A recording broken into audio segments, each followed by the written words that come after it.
For a signal. Ladies and gentlemen, welcome to this seminar on de facto states and land for peace agreements. My name is Helge Blokkesrud. I'm a senior researcher here at the Norwegian Institute of International Affairs, and it's my great pleasure to moderate this afternoon's event. And I'm very happy to see you here. This event is being streamed online on Facebook and YouTube. But this is also the very first physical event that I organize since February last year. So a special welcome to you in the physical audience who braved it and made it here this afternoon. And I'm also very happy to welcome you to this, which is the first seminar in a series of seminars devoted to de facto states that we will have here at host here at NUPI over the next couple of years. Not all of you may be familiar with what de facto states is. It's secessionist entities that have established territorial control over a breakaway territory, but where the international community has failed to recognize this entity as a state, withheld international recognition, and thus de facto states, they find themselves in a limbo between a forceful reintegration into the parent state and full membership in the international community. And they may find themselves there for a very long period of time. Some of these currently existing de facto states have functioned as states outside the international system for decades now. Often, de facto states are dismissed as mere puppets in the hands of patron state puppeteers. Typically, you would refer to Russia and Russia's role as a patron state of most of the Eurasian de facto states. That Russia would use the de facto states as levers to pressurize former Soviet republics from European integration. In this project, we take issue, or in the project that this seminar series springs out of, we take issue with this understanding of de facto state being mere puppets. And we want to explore the bounded agency that these de facto states enjoy in relations with the patron state. The project is funded by the Research Council of Norway and will run for 3 years. I work together with Paul Kolstø at the University of Oslo and a stellar team of international experts. And the project started up last fall, but due to COVID, we have waited with launching the seminar series. But I think to kickstart the seminar series, we could have had no one better than today's speaker, Eiki Berg, who is a professor of international relations at the University of Tartu, Estonia. Eiki is one of the big stars within de facto state research, and he's also the founder of the de facto state unit at the University of Tartu, which is an important hub for de facto state research. And today, Eiki will present findings from his new book. It's so new that it hasn't been published yet. It will come out with Routledge in December this year, where he explores land for peace agreements as a potential way out of the stalemate that have characterized the de facto state conflicts. Eiki will speak for approximately 35 minutes, and then we'll open up the floor for Q&A. And for you out there on Facebook and YouTube, would also encourage you to take part in the discussion. So please post your questions in the chat, and then we'll include it in the Q&A session afterwards. But without further ado, please, Eiki, the floor is yours. And it's so nice to say the floor and not the screen. Thank you so much, Helga. Hello, everyone. I'm so happy to be back here in Oslo after more than 20 years break. That was probably the end of 90s when I had my first visit to Nupi. I had a presentation on Estonian-Russian border problems or disputes, and that's the time when we met first time, and that was also my last visit to Oslo. So it has been for more than 20 years. I haven't been yet here, and I'm really happy to be here once again. I'll start from the broader background. As you probably are aware of the fact that there are 193 states which are recognized states and also members of the UN, and also 2 observer states, Palestine and Vatican. We may say that this is basically the international society or the so-called UN system, and at the same time there are, roughly speaking, more than 5,000 different ethnic groups who might also have some kind of aspiration for statehood. Not all of them, of course, but there are definitely some groups which may want to establish their own statehood.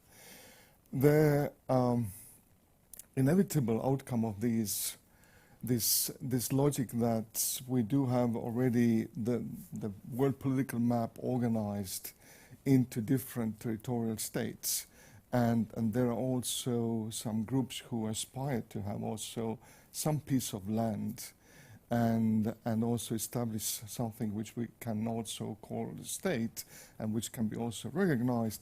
That leads to conflict. It's relatively inevitable thing because territory as such is limited.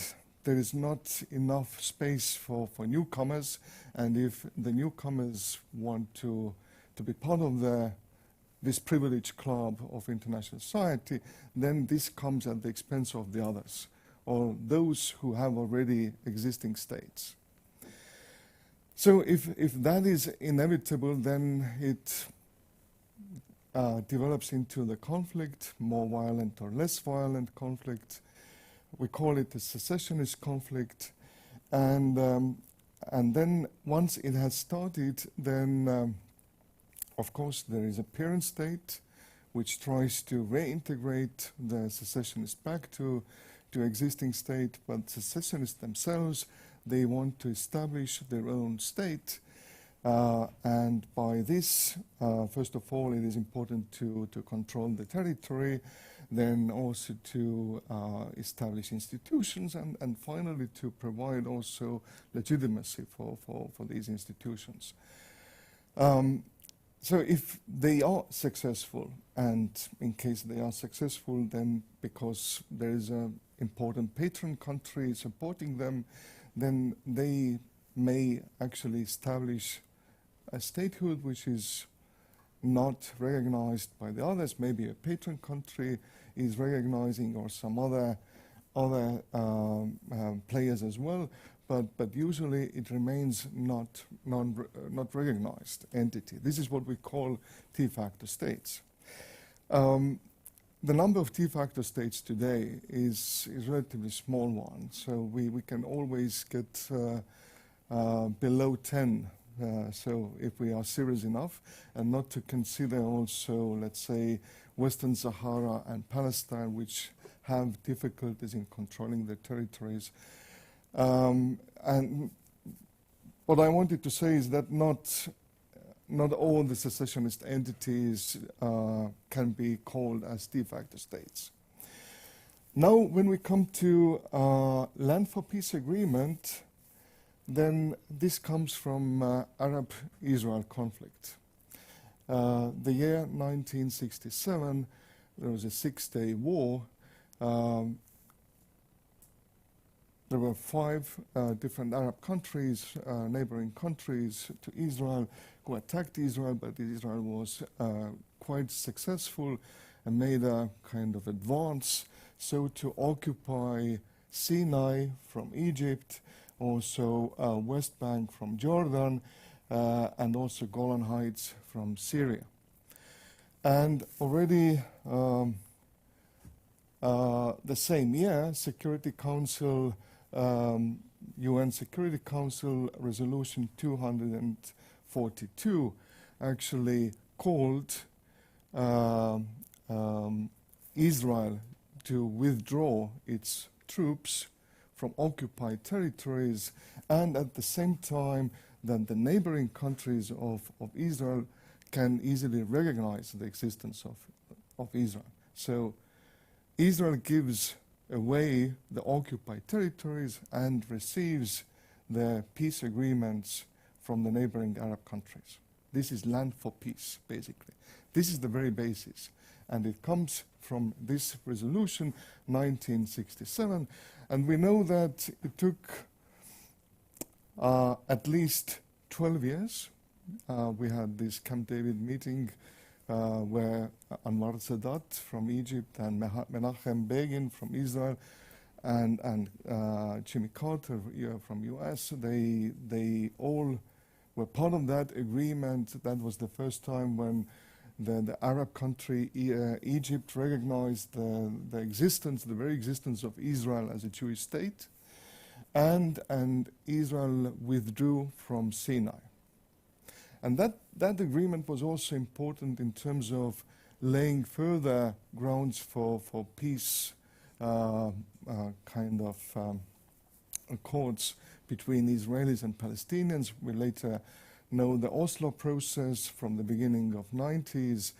And unfortunately, things have not developed since then. And we don't still have this two-stage solution. Palestine as an independent state does not exist. But what I'm trying to say is that this is very much the start of this land for peace exchanges. And Israel, Arab case, is a kind of prototype for all these different similar kind of agreements or negotiations between the conflict parties. All right, but now we come to the situation where we have secessionist conflicts, we have parent states, and we have secessionist entities, so-called de facto states. And now it is the question, how do we define the land, first of all? What can be exchanged? And there can be like 3 different ways to see this land as an object for exchange. First of all, de facto states, because of this secessionist conflict, military conflict, where there can be a situation where they were too good to military advance and to gain more territories than they actually needed. So they also occupied more territories. Again, the terms I'm using here can be always be discussed or contested, because we see this kind of interstate conflict. Secessionist conflict is an interstate conflict. It is not between the recognized states, like an interstate conflict. And it is a different situation, basically. And when I just say that the de facto state was occupying more territory than it needed, then probably you can easily understand this, that it gained more territory that it needed. So the second situation can be the situation where there are also geographically concentrated populations alien to secessionists and viewed as the so-called fifth column. They are concentrated in the bordering areas, and they are alienated. They are not they have been not integrated into this emerging de facto state, and they have more connections with the parent state, because the minority itself has the same ethnical origin as the titular nation of the parent state. And the last but least the territory, what we have in mind here, can be as a result of a foreign intervention that, like it happened in the case of Northern Cyprus, when we had, let's say, pre-1974 years period, before the Turkish intervention took place, then the Turkish Cypriot minority was forced into the enclaves. And they actually had only control over the 4% of the territory of Cyprus, only 4%. But because of the intervention, they suddenly gained the control over 34% of the territory. So this is again the situation where we can talk about some territories which are not entirely, can't be seen as part of this de facto state, let's say, territorial construct. So this is now what we say as territory for exchange. Now, what can we say about the peace? There are people who say that the situation has been relatively peaceful anyhow between the parent state and de facto state. The most violent thing happened recently between Nagorno-Karabakh and Azerbaijan, but if we just forget about that, then there hasn't been major kind of flare-ups of violence, let's say in the case of Cyprus or in the case of Georgia, Abkhazia. So it has been relatively peaceful, but this is not the peace what we have in mind. This is what we can easily call a negative peace.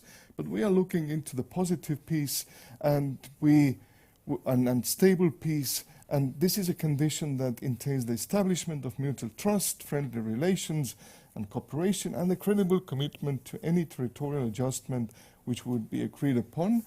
And that also includes the recognition of the self-determination claim of the de facto state. But the self-determination claim itself can be, again, a different thing. So it can be recognition of the independent statehood. It can be also recognition of the unification of de facto state with a patron state, or it can be also recognition of the kind of equal stand within the confederal setting. So like it has always been for a long time in the case of Turkish Cypriots. Although Turkish Cypriots proclaimed themselves independent in 1983, it was a unilateral declaration of independence, still even that, this declaration contained some sentences which referred to that if conditions permit, then they wouldn't mind of reintegrating back to Republic of Cyprus based on this bizonality, bicommunality, or equal, stand, so-called partnership state type of cohabitation. So this is what we mean by peace. Now, what we tried to see, and actually this is, now let's be very clear here, land for peace agreements between the de facto states and parent states have never been happened so far. Never. And what we are trying to do here, me and my co-author Shpent Kurzani, we are trying to find out the conditions under which exchange of land can bring peace. And we actually have divided these conditions into two categories. We talk about crucial conditions and we talk about supplementary conditions. Under crucial conditions, we talk about the importance of territory to be exchanged and also importance of peace to be achieved. As to the importance of territory, we consider tangible and intangible values. Tangible values can be economic value, resource value, this is like one side, plus strategic value, which is also important. As to intangible values, we talk about symbolic values of the territory, plus the values emanated from ethnicity of the population there inhabiting the territory, presumably being attached to the territory. And as to the supplementary conditions, we see the domestic and external environments in a land for peace agreement either supporting or being against of that. So favoring or disfavoring this kind of changes. Now, we can easily put it into the, let's say, to the matrix here. We have the vertical axis here where we see the importance of recognitions and for a de facto state, and at the same time also importance of territory for a parent state. And on a horizontal axis, we see importance of territory for de facto state and importance of non-recognition for parent state. So here it's a 0 or very low value, and here it's very high value and very high value. So you see that when the conditions align, seen both from the parent state and de facto state, it is actually here. And what does it mean when we talk about alignment of different conditions? First of all, de facto state is eager to exchange the territory that really does not belong to them. Well, they are not entitled to have it because initially they made their self-determination claim to much smaller part of the territory, but then because of the conflict they managed to gain more territory simply. So they are eager to give up some parts of the territory, and at the same time they value a lot the recognition, the peace aspect. They want to get out of this limbo, basically, this situation where they are isolated, sanctioned. They want to return to the normal world, and then they need a peace, and that peace means also recognition. And at the same time, seeing from the parent state should want to have this territory which is on offer, seeing it as a kind of advantage, a gain, and at the same time does not bother so much about this secessionist cause. Let them go, basically, given that we receive some territory back. So these things can easily happen here. And these things do not happen here. This is very unlikely. And the very unlikely situation is where de facto state doesn't want to give up any inch of the territory, and at the same time parent state is not willing to recognize self-determination claim of the de facto state at any cost. So this is here. As you see, the supplementary conditions are less relevant in both cases. This is the most hopeful case. This is the least hopeful case. As to these two pairs here, or two cases here, we see that the situation is difficult, but at the same time, supplementary cases, if being or playing out favorably, then they may support this kind of move towards land for peace agreement. All right, now we have 4 case studies. We have Kali region from Abkhazia. We have northern part of Kosovo. We have Nagorno-Karabakh excess territories before the end of September 2020, before the Second Karabakh War, and then also southern territories of northern Cyprus. And you see that these territories, the objects for exchange are all different in terms of size, like this is in square kilometers. The biggest is the Nagorno-Karabakh size. Actually, this is 3 times, let's say the Nagorno-Karabakh that existed before the Second Karabakh War was 3 times bigger than the Soviet period Nagorno-Karabakh Autonomous Oblast, the core Nagorno-Karabakh. And so this is the biggest one. And when we also see the percent of the de facto state territory, then Gali region is only 6% of Abkhazia's territory, whereas these adjacent territories of Nagorno-Karabakh was 65%.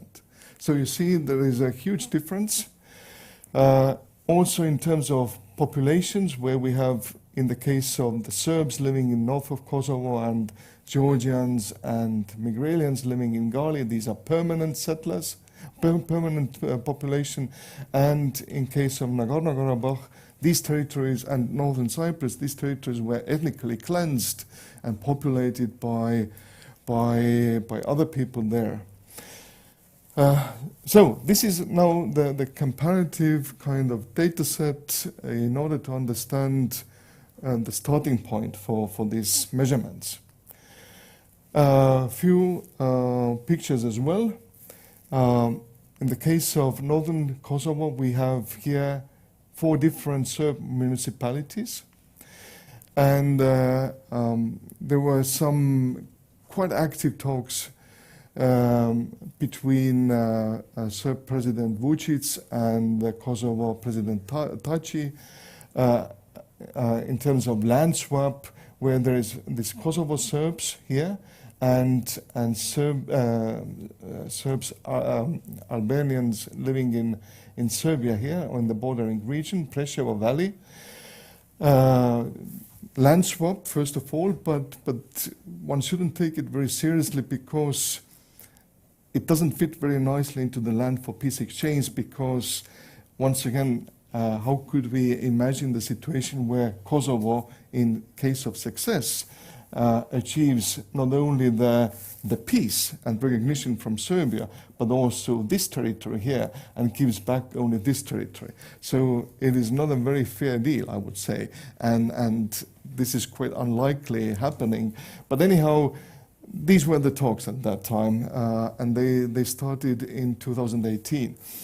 And the current situation, they are not any longer active. Here, this is the map of Nagorno-Karabakh. All the striped areas here are so-called adjacent territories which were occupied by Karabakh Armenians after the First Karabakh War. And as a result of the Second Karabakh War, they were able to keep only 2/3 of the Nagorno-Karabakh Oblast territory.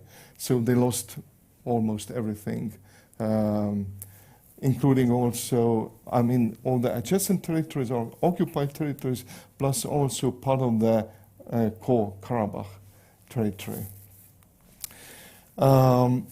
This map is from Cyprus and from the time of Annan peace process, 2004, and according to these ideas circulating at that time, Turkish Cypriots were supposed to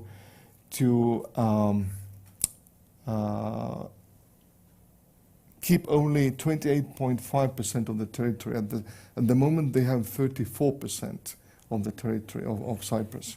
So significant parts from here were supposed to be handed back to Greek Cypriots. And these were the territories which actually had a lot of Greek Cypriot property. So the land was basically owned by Greek Cypriots before the intervention of 1974. And finally, the map of Abkhazia, and the Gali region is here, populated entirely by Georgian Migralian population, very small territory, actually only 6% of the Abkhazian territory, about 40,000 people, and something like 96% of them are Georgian Migralians. Now, talking about putting all these peers, parent state, de facto state peers into this figure, which we had, the appreciation of the territory and the peace. And we did some kind of measurement here. We tried to measure the territory like very low importance or till to the very high importance scale points from 1 to 4. It's an ordinal scale. And here you see that this is very simple measurement. Basically, you have 4 different values, and you either see one of these 4 values matching, or you have 4 of the 4 values matching. And then you see if it is very low importance or very high importance. That goes to the territory. As to the peace in the view of T-factor states, of gaining recognition from the parent state, and non-peace in the view of parent state, as doing everything possible in order to keep things as they are, and not having any compromise with a secessionist. Again, we have a 4-point scale. We have from the very low importance, you see, this is the situation in the case of T-factor states, that when they have not shown interest in gain recognition of its claim by parent state and has been comfortable with the status quo. So that was the case of Nagorno-Karabakh most of the time. So they were happy with the status quo because they controlled most of the territories, even more than they were entitled to. They didn't do anything in order to gain recognition, not from the parent state, and also not from the other countries. So they were happy with this no war, no peace situation. At the same time, when we talk about very high importance, is the situation if a de facto state has constantly and consistently tried to achieve the recognition of its claim by the parent state, also evidenced by previous compromises. In this goes to Kosovo. Kosovo has definitely tried to find this compromise, to give many things away and move towards this agreement with Serbia. And in the case of parent states, you see, you simply has to consider the same scale from 1 to 4, but then as a non-peace. And you get the same kind of measurements here, from 1 to 4. And here are the results, which say that the closest to the land for peace exchange is actually, and remember that was the box where it was the closest to land for peace exchange. And then when you see the pairs where there are, Kosovo is here, Serbia is here, basically this is the closest situation for land for peace exchange. And the least likely situation is Azerbaijan, Nagorno-Karabakh, which there were no conditions or whatsoever available that would have favored land for peace exchange. And this we also saw with the war that happened. So this is basically quite logic. So that, again, if there were no serious attempts to agree upon, to find a compromise, and the compromise is always a halfway.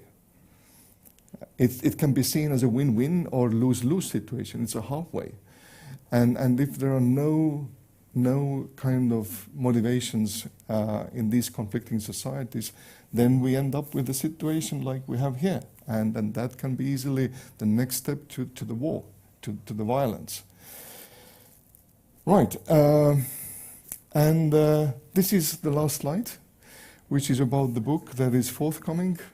It says that item will ship after December 22nd, so it will be a Christmas present, of course. So I'll finish here, and I would be happy to have your questions.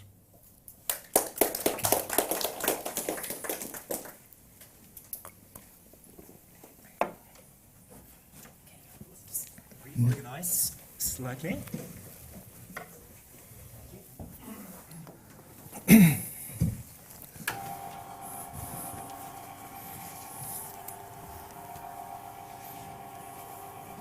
So just to clarify first, okay, the figure that you show there, that is Nagorno-Karabakh, Azerbaijan before the war. Yes. So yes. even before the war, it was virtually impossible, and now it is just out of the question. It's absolutely out of the question. You talked about supplementary conditions. If I may start here and then please feel free to sign up. Say if the government in Tbilisi, even if it's not very likely, would accept Gali in return for peace. Isn't it also the potential backlash this would cause in the parent state, that you have caved in, so that there is, even if the government was willing to enter down this road in the next elections, or even before, they might find the capital filled with angry people mobs protesting this. That's true. So in your most likely case, do you think this in Belgrade it would be an option to, without a serious backlash against the powers that be?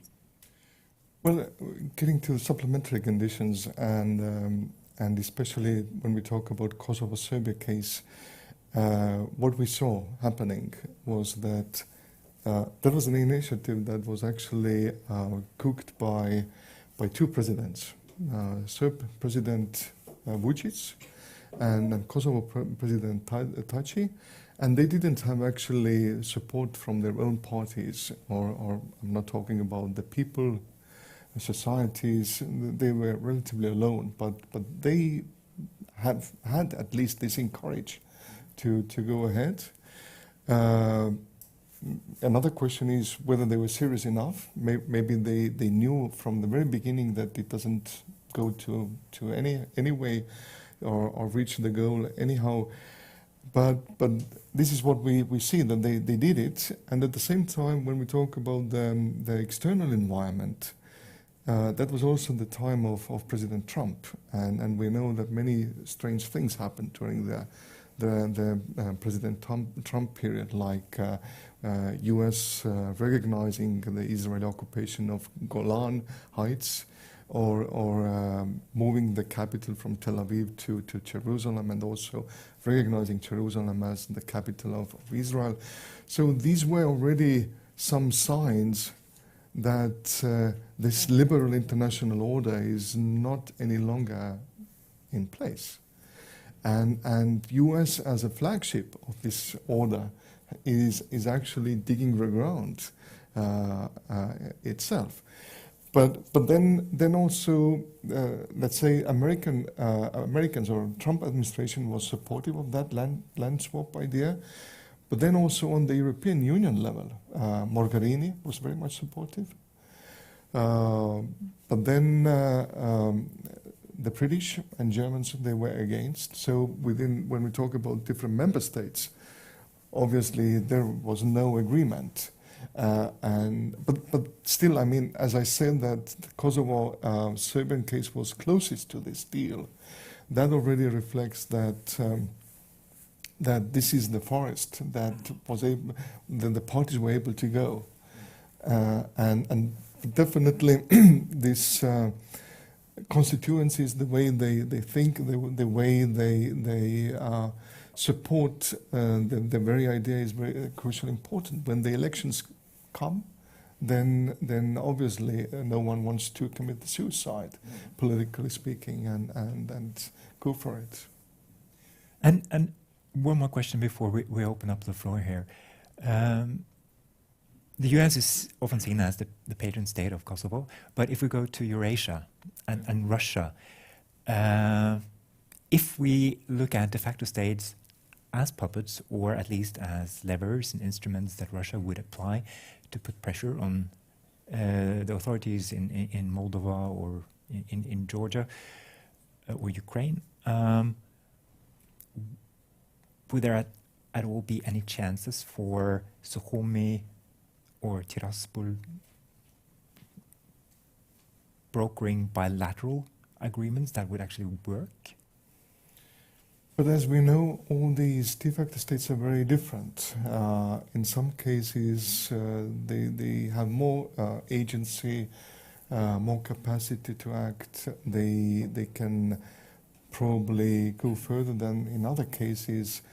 At one point, probably Abkhazia has maintained relatively lot, let's say, the kind of internal or domestic this autonomy in terms of governing and being also in the process of also negotiating, but in some other cases it's not so. Now the question, what probably you are interested is what would be the position of the patron states, and if they would allow the leeway, because that would reduce their influence in the de facto state. Well, potentially. That's true, but it is always important to see what would be the gain of the patron state if let's say if the outcome of this kind of agreement would be, let's say, improvement of relations between the West and the Russia, and sometimes also great powers, they need this kind of improvements, then why not? I mean, I wouldn't rule it out. The more so that even Russia as a patron state has a different policies on different de facto states. Okay, we'll take some questions from the audience, and we have to use a mic. So if you could pass the mic to Volbeck. Thank you very much. It triggered a lot of thoughts and maybe concerns also. I jokingly said when I came in that I came in because I was so scared when I saw your title. I may not be as scared now, but still I'm concerned. And I have a lot of comments, and I'm not going to bore you with those, but maybe two basic ones. One is, why do you start your conflict solution process by swapping land for peace? And that question comes out of my work then as the OSCE High Commission on National Minorities. And as you very well know, that office was established in 1972, particularly based on the conflicts in the Balkans and the need to try to find some interethnic conflict solution without changing borders. So to what extent would this project be willing to look at the, what should I say, minority rights, integration processes, which I believe could be, it's not easy, I know that from 6 years of work, but still I think it could happen some places, and we succeeded some places. For instance, if you look at Northern Macedonia, I think the OSCE was quite successful. But that leads me to my second basic concern. Why do you, if you should succeed in these 4 areas, why do you think that you would be able to contain it? Why wouldn't this spread? Why, if you have a land swap between Kosovo and Serbia, first of all, what would the other Serbs in Kosovo say? They're not too happy there, so why should they be left alone? Secondly, what would the Albanians in Northern Macedonia say? And if you look at Hungary, Hungary would very much like to have the Trianon Treaty of 1920 undone. They have Hungarians in Romania, and Slovakia, and Ukraine, and even in Serbia. Why shouldn't they be able to open up the borders? These are my two basic concerns, and then I have a lot of others. Thank you. Yeah. So are we opening up the Pandora's box here? Yeah. Thank you very much. Okay, I start from the first one, the first question.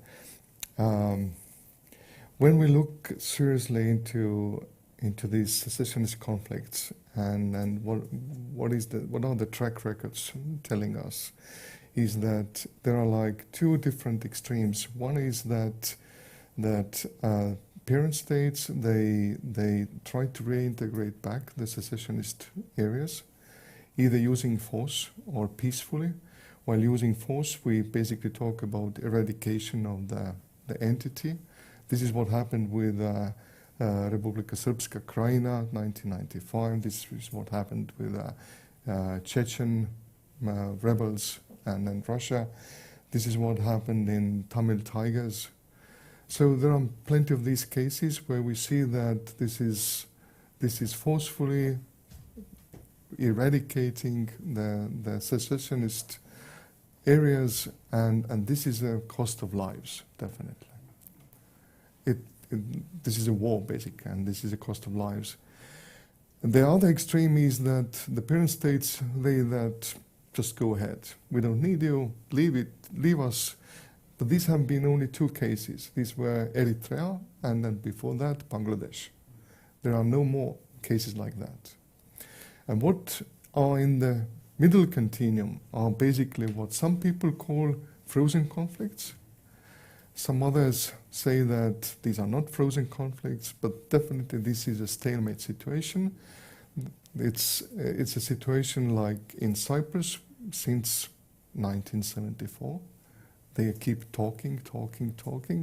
So we are trying simply to provoke a little bit, to think out of the box, and to say that you shouldn't take these 2 extremes, but there can be also something in the middle.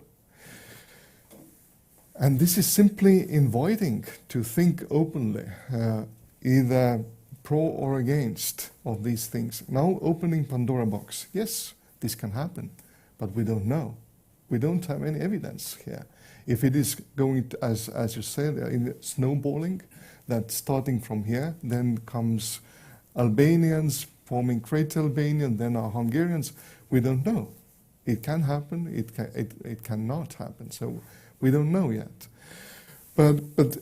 And last but not least, this is not, I tried to emphasize that what we are doing is not simply like isolated thing that like 2 scholars sitting in ivory tower and they thought something that is not practical at all.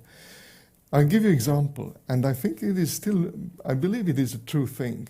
In March this year, there was so-called Slovenian non-paper that was leaked, which actually, and you know, non-paper is, in diplomatic words, it is not a binding document. It is just a flow of thoughts, basically.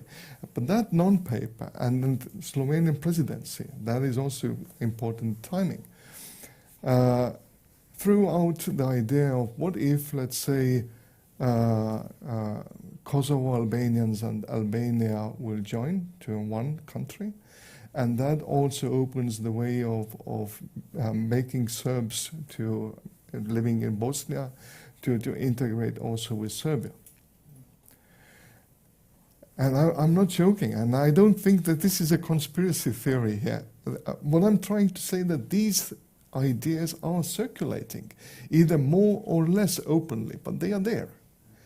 And they are just coming up, and then they disappear again. And last but not least, US President Donald Trump was very much eager to ride on these ideas as well. So this is it, basically. I have one question here in the front, Sophie. So get the mic here. Thank you very much, Heikki, for your presentation. I'm really looking forward to reading the book. I have 2 questions.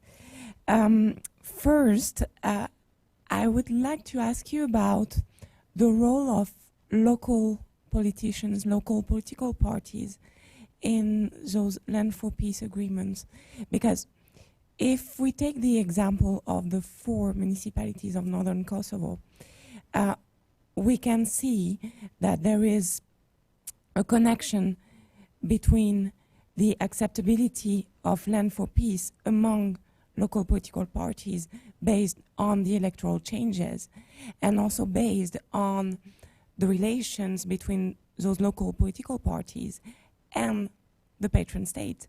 Because, for example, if we take the period during which Trump really heavily supported land swap and Vučić was really active in the idea of selling it, the party in power in those municipalities in northern Kosovo was Srpska Lista, who was literally founded at the initiative of Vučić in 2014. Therefore, what is the connection between acceptability of land for peace agreements local politics and patron de facto states / client politics. And second question, it kind of tackles what you just mentioned, especially with the non-paper issue. Are those land for peace agreements maybe a very convenient tool for other politician representatives of contested states that are not considered in your studies to press their own agenda? For example, I'm thinking of the issue of Republika Srpska that we already discussed. If there is a land swap between Kosovo and Serbia, it's sure that Republika Srpska is going to push for revision of Dayton. So how do you see the precautions that need to be taken care of in order not to launch a kind of chain reactions? That's a difficult question, and of course I don't have any recipe here to offer, but this can easily happen. It's not ruled out at all. If I just may go back and just to recall, Bosnia-Herzegovina has not recognized the independence of Kosovo. And this is also because by doing it could actually also activate Republika Srpska, which can also set a claim that they would like to be together with Serbia and not within this confederation of Bosnia-Herzegovina. So this can easily happen. I mean, but then again, Republika Srpska is not, truly speaking, a de facto state. It is still a legal entity of this Bosnia-Herzegovina. When we talk about other de facto state cases, land force peace exchange ideas have not been tabled.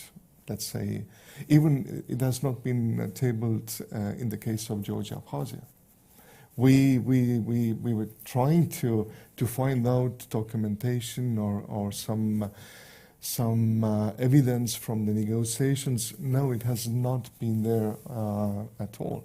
It has been secretly discussed. Unofficially, it has been there, but not officially. I'm not talking about here, let's say, the Transnistrian case. Let's say there are territories which Chisinau controls and which are on the Dubashari region, and then again Tiraspol controls Pender, which is on this side of the river.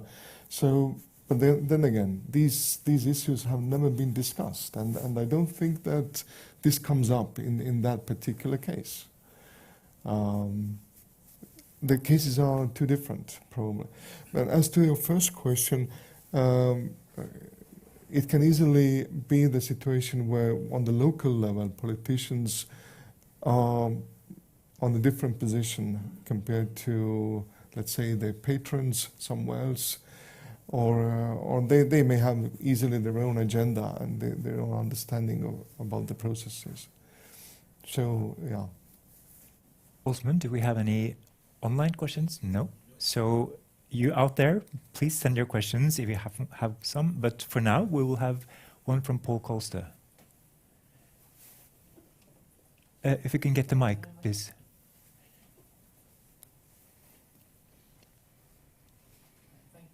It's on? Yeah, Helge stole the question I had. Sorry. But I have another here. So it seems to me that your way of thinking is based on some unspoken premises.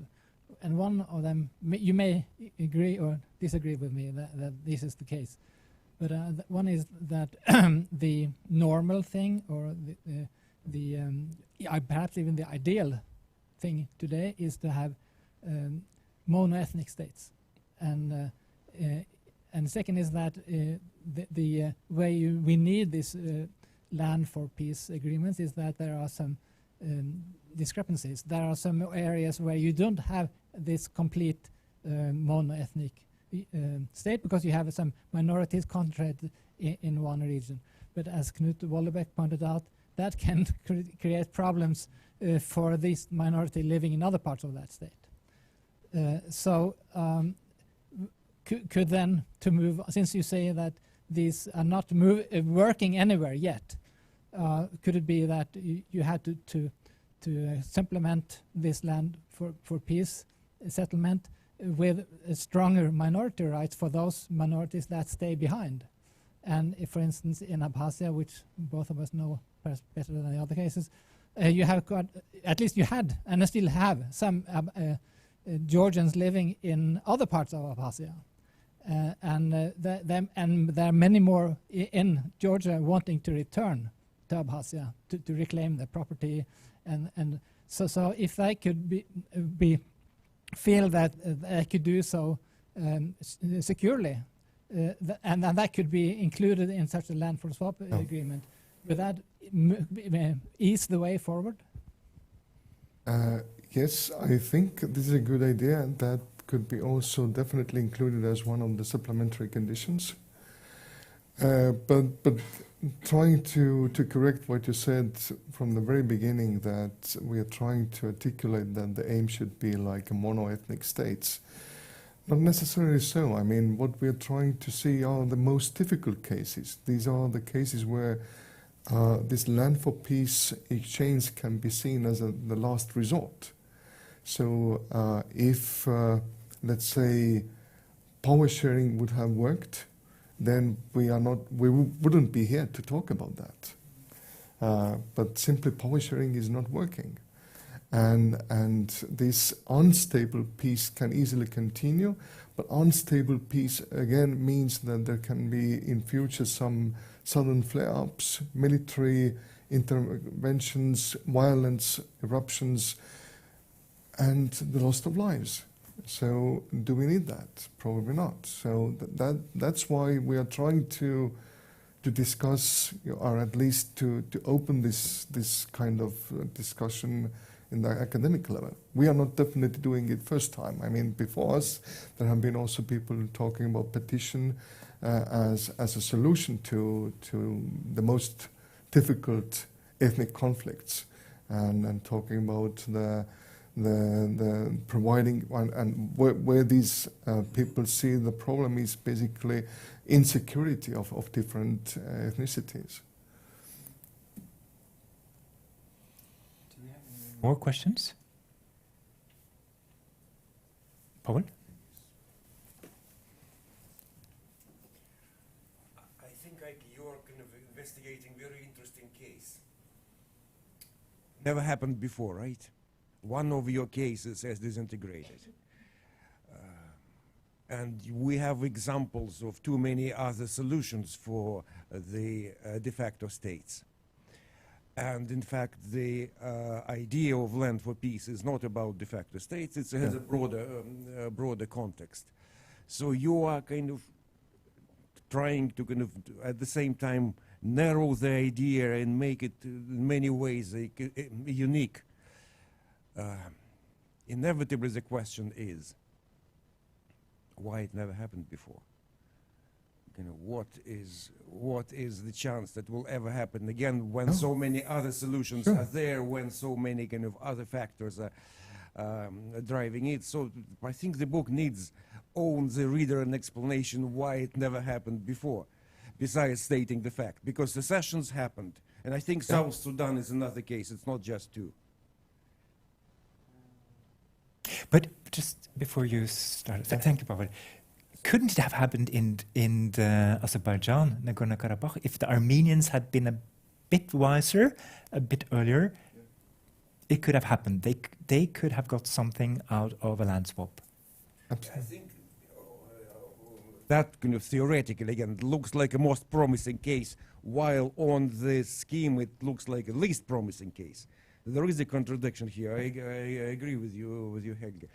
But overall, I still puzzled with the thing. Many things happened, in the Land for Peace, in secessions, with de facto states. It is very much a moving thing. It's not really, it's never a frozen global landscape. Many things have happened, many things are happening. This one is the only thing which never happened, and, and I'm curious about your explanation of why. Please, Heikki. But as I said already before, we're trying to explore the conditions, and the answer to the question why it has not happened so far is simply that there has not been alignment of these more promising, match of different conditions.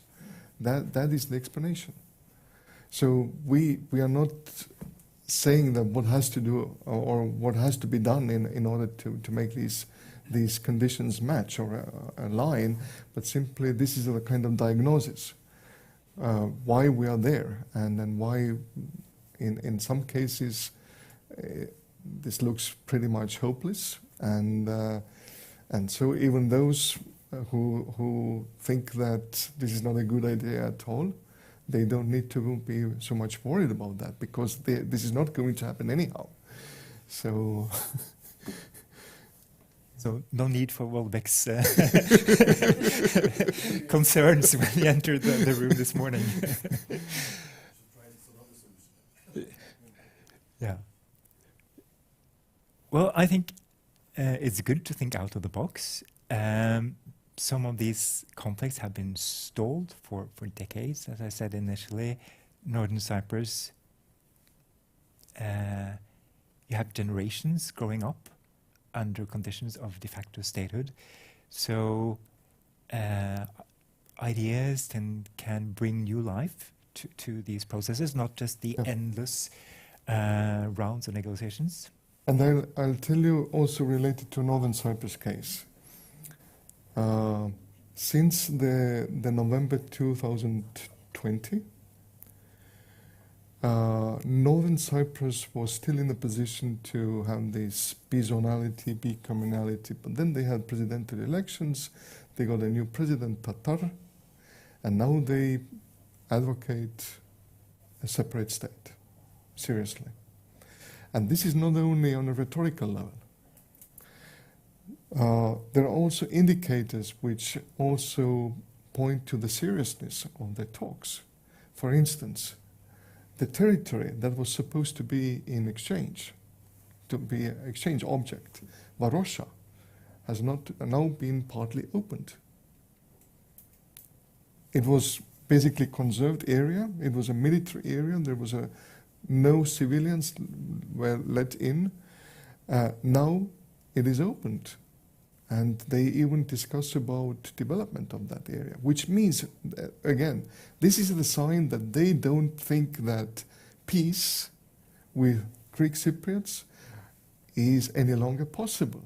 So again, this is a kind of lost chance in terms of negotiating. And now they go forward. They go forward with their idea of having their own state. So what does it tell? I mean, it tells again the same story with Nagorno-Karabakh. So had they had kind of further kind of Lost opportunity. Yeah. Now it is definitely a lost opportunity. And there is nothing to do more. That seems like a very sad note to end on. But if there are no more questions, we'll wrap up here. Heikki is going to Cyprus and to Northern Cyprus for extended fieldwork this winter, so there will be more to follow from that particular conflict. But as of now, I would like to thank you very much for showing up here today. It was great to see people in the audience again, not only a screen. And welcome back soon at NUPI, and for the Russia crowd to the annual Russia conference 29th of October. Hope to see you there. Thank you.